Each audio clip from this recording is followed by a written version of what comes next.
Hey, this is Brian with ActiveMelody.com.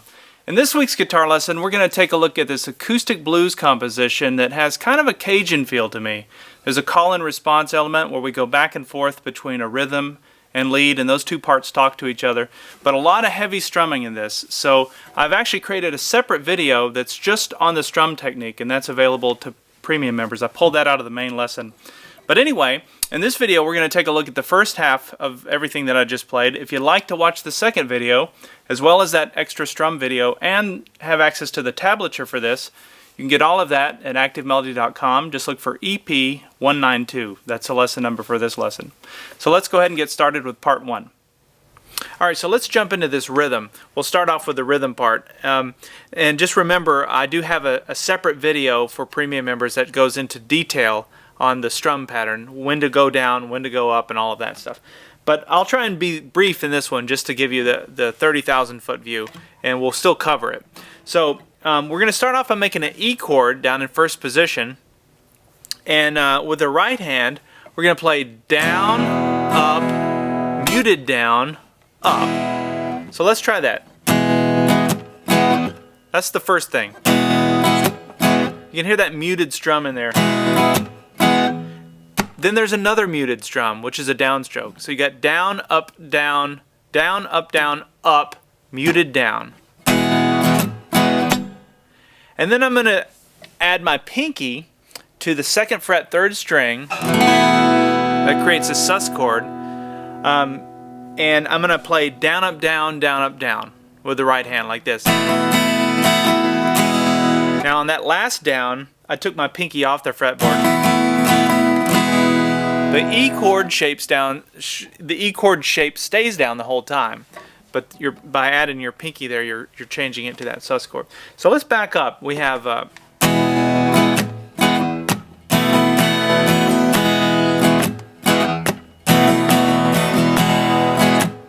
now, if you're lost at this point or you can't do that, just try looping that over and over again. And if you need the extra detail, as I mentioned, you've got that other video that goes into detail on that. You've also got the tablature. Okay, so now the next thing that I did, just to keep it interesting, just as a drummer might do, when drumming, you know they'll throw in a fill here and there, and the reason they do that is to keep it interesting. And so the second time through, I went.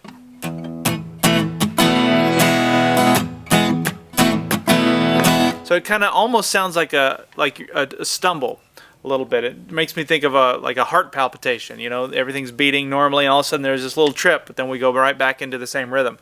So let me start from the beginning, and we'll play through that little rhythmic change there.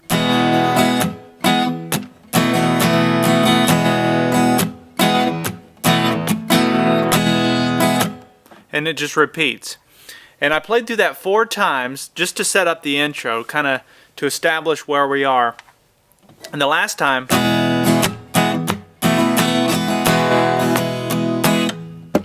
they kind of went 1, 2, 3, 4, 1, stop. And then I go into the... Now what's happening here is we've set up the intro and we're getting into... I think of it as kind of like the verse. That's where the vocal would come in. And the vocal is, if you were to break it down to a single note, it would be. Now what I'm doing is I'm playing an E chord, but I'm playing it up in this position. It's just the same as a D chord, same chord shape, but we slide it up 2 frets. And when you play it up here, that becomes an E chord. And I'm just playing those top 3 strings. I'm doing a downstroke too. And then I'm moving my hand right back down to E chord in first position and playing it up, muted down, up. So when you put it together, it sounds like this. And try that over and over again until you can get comfortable with it. Now after that, after I did that last upstroke, then this is where that call and response thing kicks in. Then I play, there's that down, up, down, down, up, down thing, where we add the pinky, create the E sus chord. And you're going to hear that repeat throughout this thing. So from the beginning, let's back up all the way from the beginning. Here we go.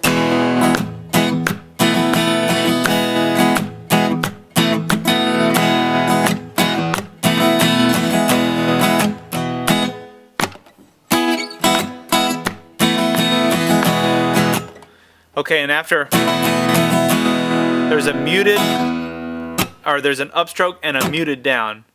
And then I played.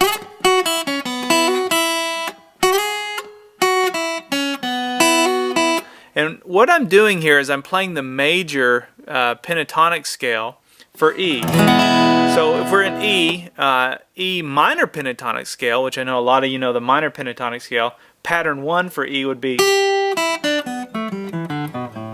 right there, right? But we're going to be playing out of the E major pentatonic scale, pattern 2. And pattern 2 overlaps very conveniently with pattern 1 of the minor pentatonic scale. And if that sounds like complete gibberish to you, you want to check out the lesson EP130. You can do a search for that on the lessons page at Active Melody, where I've got a whole lesson on mixing the major and minor pentatonic scale. There's a little sweet spot right here, and that's where we're at. But let this be your takeaway, if nothing else. When you play an E chord and you want some major pentatonic scale licks, you've got some convenient ones right here. You've got the open second string, then there's the second fret there on the second string, then the open 1 string, and then the second fret on the 1 string. So you have, and then we'll throw in one more note, which is the 4th fret 1st string. You can do a lot in terms of lead with just those notes.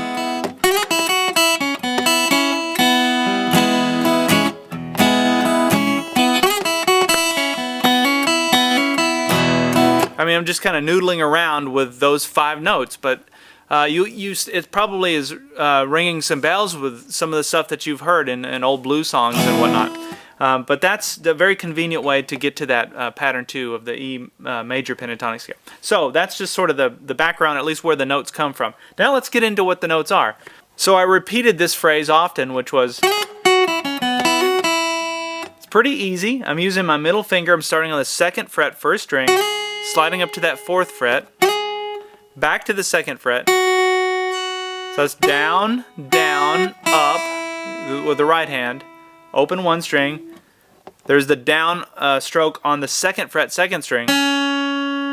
There's an upstroke on the open 2nd string. So we have, and then we're going to go back to the open 1 string and hammer on.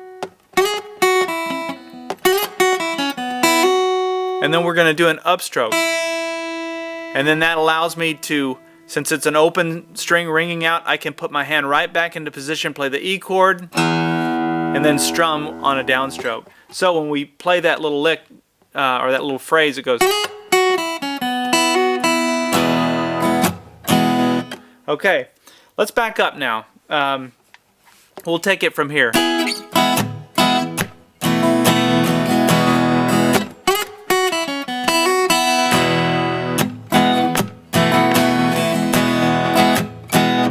Alright, so that's all been covered. Now we get to the A part of the song. And I wanted to keep that theme going.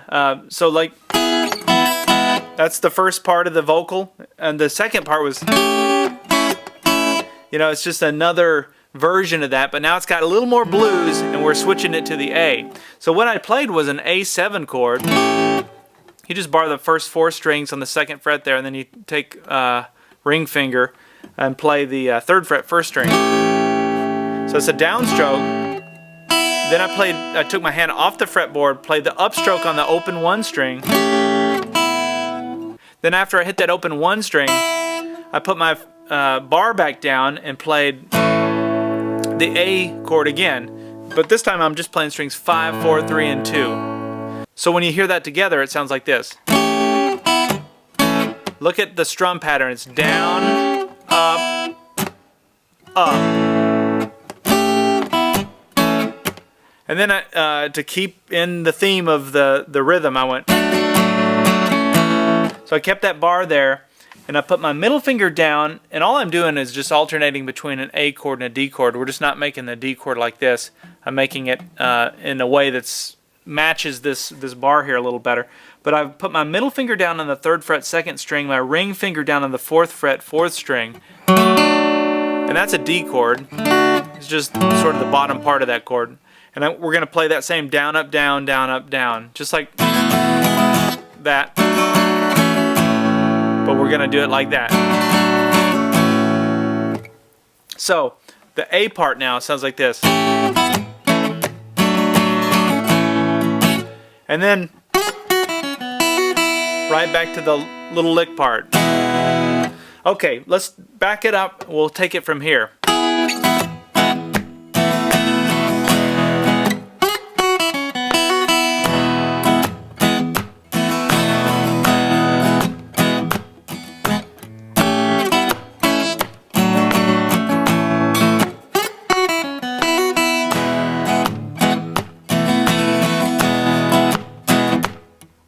Now, we know where we're going now. We're going to the 5 chord, the B7 chord. I'm making a B7 like that, and I've got my pinky down on the 2nd fret, 1st string.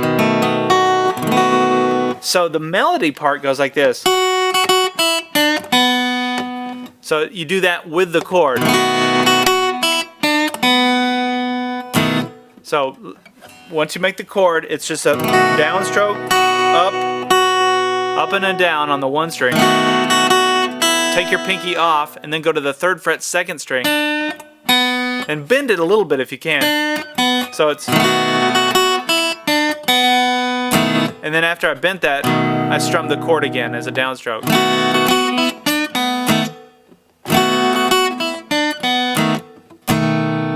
And then I did down, up, down, and back to the little phrase, which leads us back to the E chord. Okay, so that B part.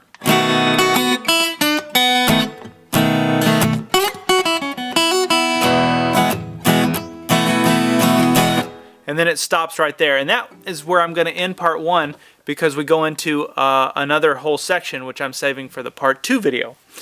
So, that's a lot of information, but I think this is an excellent lesson to help you get that right hand going into a more percussive style of playing. And, you know, even though this is blues, it's not your traditional thing that everybody does. It's more of a kind of a Cajun twist on the whole thing. Alright, let me back up and play through everything up to that point, and I'll play through it slowly, and that's going to end this part 1 video, and I'll see you in part 2. So here we go.